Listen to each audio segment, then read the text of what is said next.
Greetings, everyone. Thanks so much for joining me today. This is episode 4 of Now That's the Truth. My name is Terrence. I will be your host. In this episode, we're going to talk about a statement from the world that you may have heard called Love is Love. I think that's an interesting statement. I know a lot of you might have seen that bumper sticker on a car or might have seen that sign in someone's yard, and immediately your defenses go up. You get a little mad. You want to say something like, oh yeah, love is most assuredly not love. But love is love, right? I don't know what else it would be. So what does this phrase even mean? Why do we have it? And what do we as Christians need to say about it? Well, we're going to talk more about the statement, have a little bit of fun with it, and then talk about the consequences of what it might mean. Stay tuned.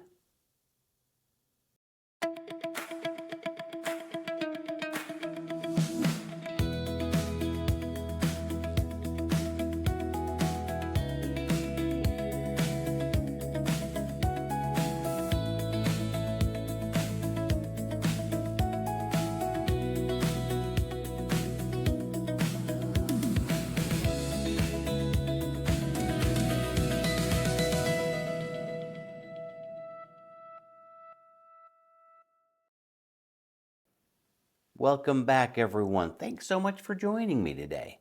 Now, if you like these podcast episodes, remember you want to subscribe on my YouTube channel. And also, if you think someone else might benefit from these, share these episodes with your little buddies. Now, in this episode, as I mentioned, we're going to talk about that phrase from the world, love is love. Is that a true statement? Do we need to define love? What does this thing mean? I thought it was an interesting statement from the world because you can't initially say, oh no, love is assuredly not love. But many of you, when you see that phrase, either a sign in someone's yard or a bumper sticker on their car, you do get a little bit worked up. You think there's something more behind this saying, but it's hard to argue against that saying. Why is that saying so vague, and what does it mean? Yes, love is love. For what else would love be? Would love be hate? That doesn't make any sense. You might as well say, if you're going to say love is love, you might as well say 5 is 5. Or desk is desk.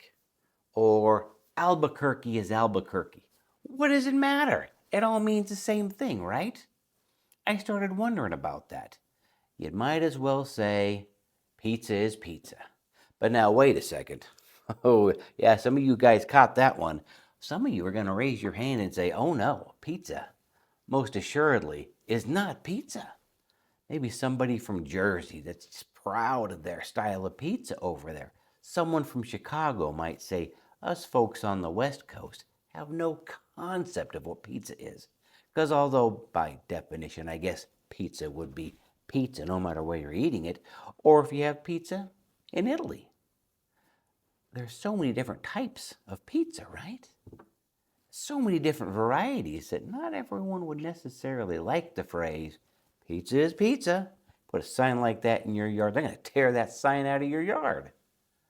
So what do we do about the love is love? Speaking of a whole bunch of different types of pizza that not everyone agrees are exactly the same, it made me think, did you guys know that in the Scottish language, that they have over 400 words meaning or describing some kind of snow, some kind of frozen thing that falls from the sky? That's a lot of words. I don't know how many words for snow or sleet, ice pebbles, I don't know, powder. I don't know how many different words we have in English. I really, really don't. I didn't look it up. But I know we don't have 400. That's a lot. It makes me think they must have so much snow, so much different kinds of snow. It might mean that, well, I'll tell you what it means. It means I'm not visiting there in the wintertime. Jeez, that's too much snow. But it means there's so much that they have incorporated a lot of different words into their language to mean something similar but a little bit different. It bothers me that in English, we don't do this for love. We just have one word, love.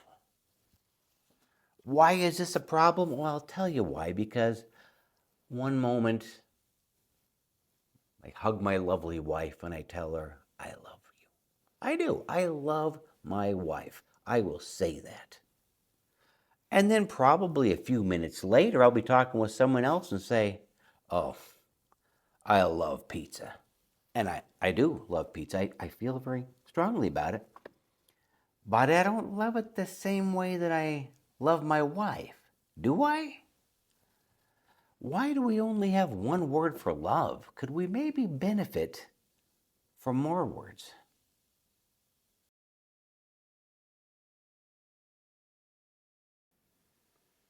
Now, if any of you have been around Christian circles for a while, maybe gone to church a little bit, then you may have heard about the different words they have in Greek that all mean love. But let's be honest, different kinds of love. We're going to talk about a few of those today. There's more than this, but we're going to talk about 4 words in Greek that mean love.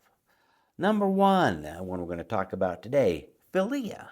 This Greek word for love means like brotherly love, friendship love you, man, that kind of thing. Your good friends, your pals, your golfing buddy, that kind of friendship.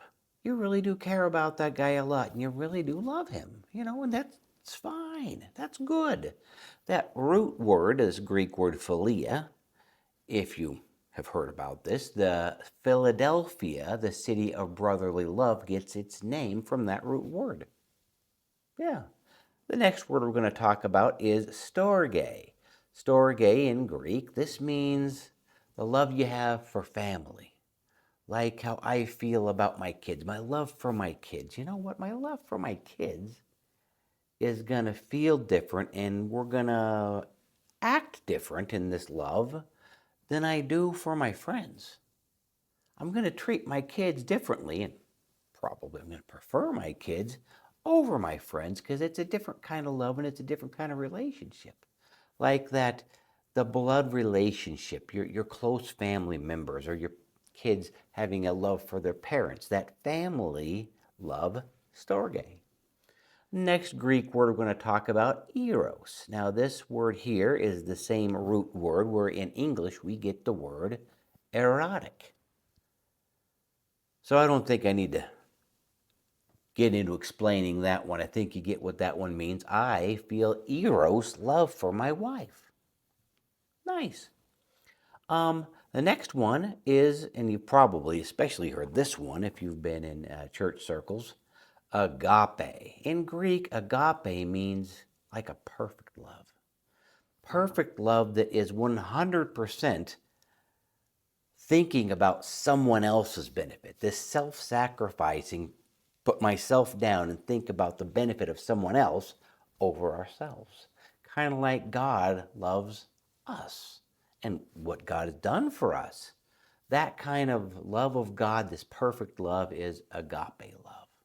You notice not all of these are the same. They might all translate the same in English. Unfortunately, storge equals love, agape equals love, eros equals love. Unfortunately, in English, we don't separate these out. We just have one generic word. I don't know if that's really beneficial, because otherwise you might be saying eros is philia. Well, I hope not. Not all of these different types of love and not all of these different levels of love that we feel for someone else are all equal. So just saying generic love is love, I don't think that really tells the whole story and it leaves too much out. Let's find out what happens if we keep this phrase as generic as it is.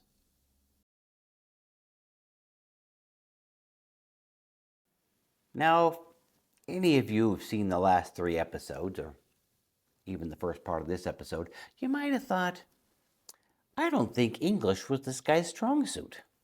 How true indeed. In high school and junior high, you know what my favorite subjects were? You know what I really excelled in? Math. I loved math. And all levels of math. Just kept going to the next level and the next level. It was fun for me.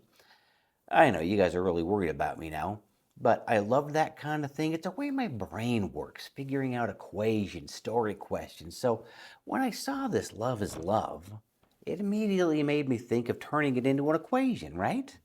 It feels like an equation. Love equals love. Or the 5 equals 5 that I talked about earlier on, or Albuquerque equals Albuquerque. So there's this thing that says these two are equivalent to each other, right?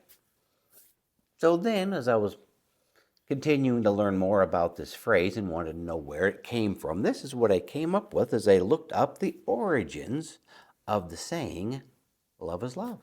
It says that this phrase, love is love, originated as a rallying cry for LGBTQ rights, particularly in campaigns for marriage equality. We're talking about marriage? Marriage is what brings us together today. Wait a second. I thought we were talking about... Love, true love. See, they just changed the rules of the game on us. Suddenly, this equation isn't everything that they made it out to be. At first, I thought I knew what this equation was. Love equals love. Now, all of a sudden, marriage is involved. Now this has got even more complicated, because that means marriage equals love. Does that mean marriage equals agape? Marriage equals storge? What does this mean? Suddenly, the equation doesn't mean what they talked about it meaning. And to that extent, then Lin-Manuel Miranda goes on and says, and love is love is love is love is love is love is love is love, cannot be killed or swept aside. wow. Now this equation has really gotten complicated. I might have to get out my scientific calculator. Okay, enough joking about that. But the truth is, I think that there are consequences when we lessen marriage to just mean love. If you love it, marry it. And then, traditionally, in all of society, we've known that when you marry someone, there's also another legal thing that goes along with it. When you're married, you're able to be that eros root Greek word I was telling you about, right? The romantic side of that marriage. Now you're allowed to do something else legally, and it was not morally accepted before. It was not considered the right thing to do before marriage. So now not only are you allowed to, kind of by marriage definition, it's now your obligation to someone else. So we've really complicated this by adding marriage to this equation, and I just don't think that it's healthy. Reason I don't think it's healthy? Well, there's lots of reasons. What could possibly happen if all that we think about is that love is all you need for marriage? Love is all you need. That's the prerequisite for whether or not you get married and do things that married people do. All you need is love. What's the possible ramifications of that? Well, let's take a look at some articles.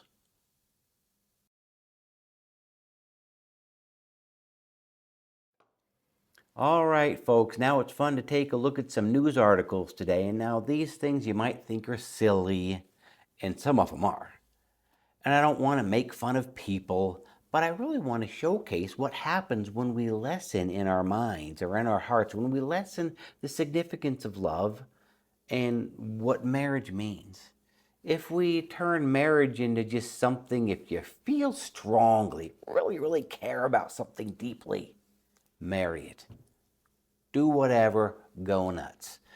If that's the only prerequisite to marriage, then I'm afraid that we could potentially go in some very dangerous directions as a society and how we view what marriage means to that society and what that marriage means to us. So that's where I got some of these articles. Now, some of you may have already heard about this one right here. There was a man who married a hologram. That's right, he married an anime character. He was in love with anime and he loved this anime character, fell in love, and got married. Take a look at that picture right there, that adorable couple. Lovely. Oh, mind you, unfortunately, it's kind of gone bad seeing this other article right here. Man who marries hologram in Japan can no longer communicate with his virtual wife. The software that allowed the interaction is no longer supported. Let me tell you, folks, I am a married man, and I know communication is the key. So I really feel bad for this guy. You know, they can't talk. Doesn't look good. I hope that they get that thing figured out. That silent treatment can be rough. And once again, I know I'm making fun a little bit, and you guys might think that was Japan. That was a little stunt. It would never happen here. Okay, maybe not. Take a look at this other article. This one right here is from the Mirror. It said that the AI girlfriend trend is exploding as 8 in 10 men think they could replace real lovers with AI. There are people, I am not kidding you, that are falling in love with AI because, geez, that would be, number one, maybe easier than a relationship with another human being, and probably definitely be easier to break up, right? You can break up by text or email maybe. I don't know how that works. But people's relationships with other human beings, how they see that relationship, that love, even here in the Western world, not Japan, we're okay with this idea of maybe exploring a computerized girlfriend or boyfriend. It is happening today, and it's weird. Don't think that that guy in Japan is some anomaly. If we lessen what love and marriage means, it might be coming to a neighborhood near you. Okay, here's another fun one I got for you. Who can you marry? This one I don't think was sanctioned by the state, but it's just kind of funny. And I think it was actually a bit of a stunt to talk about what marriage is, right? Because if love is marriage and marriage is love, here in Australia, man marries his honey, a dog. Well, dog is man's best friend, right? Imagine being able to come home every day from work to your best friend. That's special. When you got that, you got something good. I'm right here. You see a little wedding picture right there. Aren't they an adorable couple? Beautiful. Once again, you might think it's silly, but here's another one from the BBC. Bride Sarah Wilkinson saves for 20 years to wed herself. 20 years? What kind of wedding are you putting on for yourself for 20 years of savings? You couldn't find someone in 20 years? Okay. It doesn't matter. If you haven't found someone in 20 years, I'm sorry that I said that. But this just seems odd that for 20 years she was planning this. Was she really looking for someone else if she's been planning for 20 years to wed herself? Or did she have this in mind and planned for way too long? I do like right here it said, wait a sec. Got to find the next page right here. And the next page of this article, I like what she talked about. She said in this wedding ceremony when she married herself, no one stopped smiling all day, and everyone said, what an amazing time they had. Nearly every single one said, that's such a Sarah thing to do. That's funny. One funny thing I also need to mention is that articles, usually articles that have some good data that you might want to research in future episodes, I'm going to have links to all of these articles that I talk about on my webpage. You go to my webpage now, that'sthetruth.com, and there hit the episodes tab, and with each episode is going to be all these links. In this case, they're more funny links, but still, if you want to see these articles for fun, you can go there and click the links. It'll take you to see these articles. Oh, but marrying yourself, folks, might seem fun. You know what? I love myself. I might as well marry me. Well, if any of you know, we all have inward problems and struggles. We can all say the same thing here. Influencer who married herself a year ago says she is now divorcing herself. That's from the Miami Herald. Another bummer that these relationships, they just don't seem to last. Well, is these funny articles, is this the extent of what love is? And if that's how we feel about love, should that really be the only prerequisite to marriage? Does marriage mean something more? If we lessen it by the way we talk about it, does it change the way society and the next generation feels about it? Well, I think so. So, what should our response be? A Christian person's response to someone about when they feel anybody should be able to marry anybody.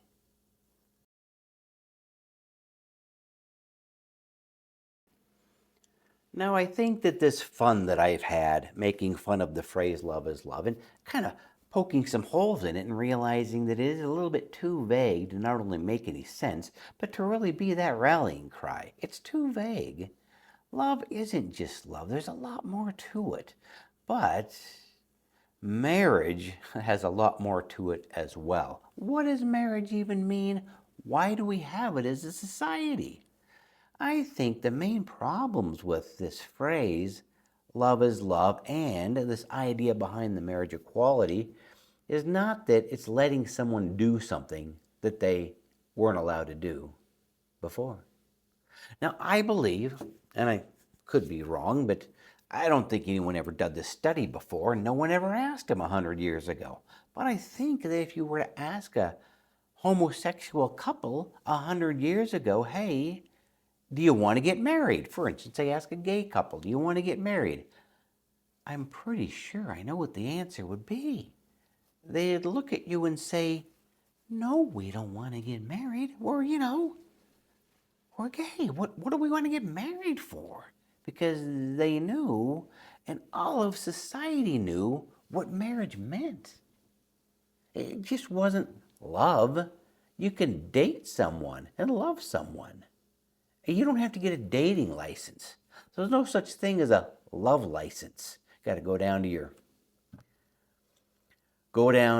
I guess it'd be the county courthouse. Talk to the clerk there and say, I want to get my love license. I think I want to start loving somebody. You don't have to do that. Marriage is something more. It's something bigger. And the definition of marriage has kind of been consistent for millennia, thousands of years. Now, some people opposing what I'm saying right now would give some other cultures way back in the past, maybe mention Rome. Well, I don't think that all of these are really great examples. The truth is, by and large, and for the most part over the entire world, the definition of marriage has kind of always been the same.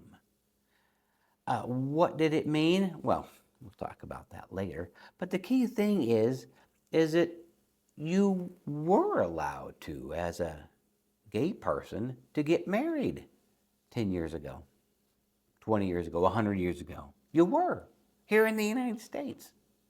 Might I remind you that Elton John got married and had a child with a woman.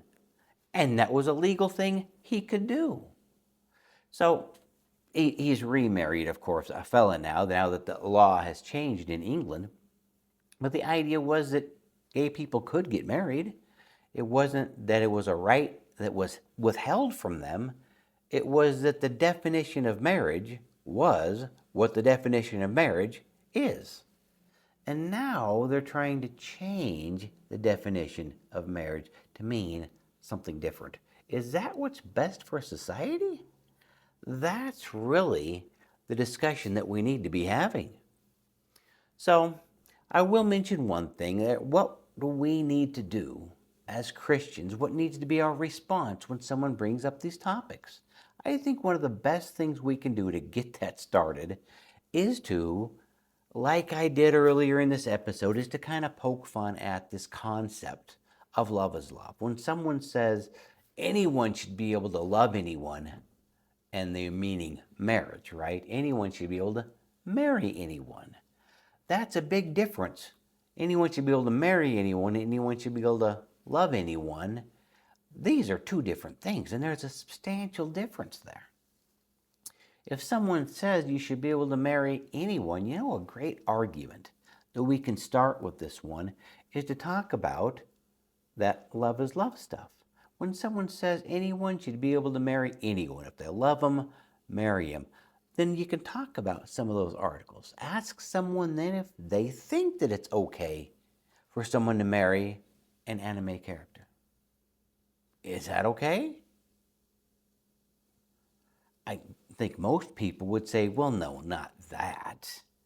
Is it okay for someone to marry a dog? They love each other a lot. Once again, I think you would agree that a lot of people will say no. If you start going down this road of asking these kind of questions and saying, do you think that this kind of marriage is okay? Do you think that this kind of marriage is okay? Another couple scenarios I might bring up, and these might get a little disturbing for you, I do apologize, but what if a father falls in love with one of his children and they feel very strongly about each other? This is very disturbing. We know, as Christians, we know what the biblical law says. Absolutely not. But what if that happens? Can they get married? What if a brother and a sister fall in love? Should they get married? You know that whoever you're talking with, they will have a sign in their yard or a bumper sticker on their car that says love is love. Will eventually have something where they'll say, well, not that. Because everyone understands that there need to be some sort of limitations on who can marry someone else. Not all marriage is okay. And as soon as someone says, well, this person in your scenario and this person in your scenario, they shouldn't be able to marry, then all of a sudden this whole argument that love is love, that the only prerequisite for marriage needs to be love, all of a sudden that argument just goes out the window now, doesn't it? As soon as someone does say there needs to be some limit on who can marry someone else, then all this argument that we've been talking about is useless. Their whole idea is that anyone should be able to marry, but even they believe that there should be some limits. They just believe that that limit should be in a different place than where you believe the limit should be. Now, going back to the ambiguity of that original statement, love is love, I want to talk about that for a little moment because I think it was so vague and ambiguous for a reason. Number one, they didn't clearly say what it was about. There's no sign in anyone's yard that I know of that says love equals marriage. Why didn't they say that, right? Well, why don't you just say what you mean? Because I want you to get back to that root idea that you can't be against love, can you? It almost makes you sound like a bad person if you're against that sign, if you want to speak up against that phrase, right? The whole idea is if it's just love, all you need is love, then how can you be against that? Especially when people say, but I thought you were a Christian. You're all about love. Your God is a God of love. How can you hate love? They want to keep it vague to make it hard for us to have an argument. That's why we need to really think about these things, know about these phrases from the world, know what they really mean, so we can really talk about the real issue, which is really about marriage. It's not as much about love as about redefining marriage. So, if we Christians want to have a talk about traditional marriage, I think we need to know what marriage is, or what marriage has meant for millennia, not just the 250 years of law in the United States of America, but throughout the Western world. For thousands of years, marriage has meant something. Even though definitions have changed, languages have kind of changed, it's really kind of meant the same thing and been defined the same way for thousands of years. We need to know what the definition is, what the definition was, and how they're attempting to change it. If we're going to have an argument, I think instead of talking about what's wrong with someone else's view of marriage, we need to know what's right about our view of marriage. That's what we need to do. Instead of telling someone else what they're doing wrong, we need to really be able to articulate why our belief in the benefits of traditional marriage have merit. We want to be able to talk about why traditional marriage is the better way to go. Now, that's the truth, folks. We want to have an answer that describes why our idea makes more sense and is better for society. So, with that in mind, we really need to talk about traditional marriage, what it means and its benefits, and what it means to us. And quite frankly, folks, we do not have enough time to do that in this episode. So, after tearing apart the phrase and talking about the easy argument we can make and the questions we can have to have someone define what that marriage means and find out that everyone really does have a limit, that they don't think all love is love, that maybe not everyone should marry everyone, we need to be able to then turn this around and explain why we think a certain kind of marriage, a traditional marriage, maybe even God's view of marriage from the Bible, makes the most sense, historically has been fine for thousands of years and maybe didn't need to be revised. We're going to talk about that as our topic in the next episode.